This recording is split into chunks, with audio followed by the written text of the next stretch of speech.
గత 70 సంవత్సరాలుగా ఏ ప్రభుత్వం కులగణన చేయలేదు. కేంద్ర ప్రభుత్వం కులగణన మీద తీసుకున్న నిర్ణయం సంచలనం.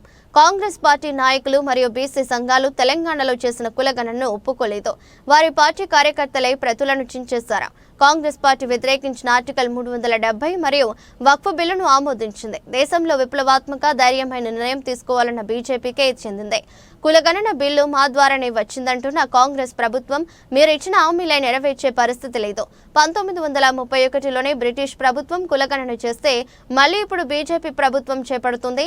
రైతులకు ఇస్తామన్న ధాన్యం డబ్బులు వారం లోపల రైతులకు ఇవ్వనట్లయితే రైతుల తరపున సంఘర్షణ చేస్తామని బీజేపీ పార్టీ అధ్యక్షుడు రెడ్డబోయిన గోపి అన్నారు.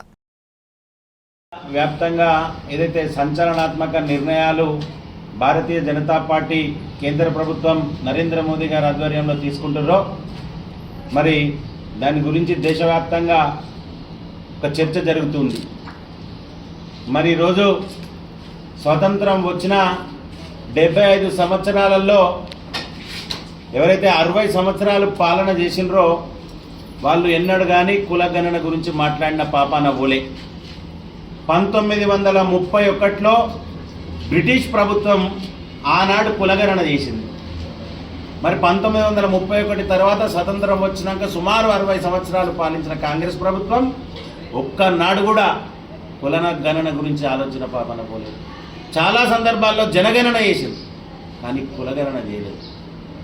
మరి ఈరోజు ఏదైతే కేంద్ర ప్రభుత్వం సంచలనాత్మక నిర్ణయం తీసుకుందో దాన్ని తెలంగాణ రాష్ట్రంలో మేము ఈ నిర్ణయం తీసుకున్నాం కనుకనే మా బాటలో నడుస్తుందని చెప్పి కాంగ్రెస్ ప్రభుత్వం చెప్పుకుంటుంది. వారు రాహుల్ గాంధీ గారు అడిగితేనే కేంద్ర ప్రభుత్వం ఈ నిర్ణయం తీసుకుందని చెప్తుంది.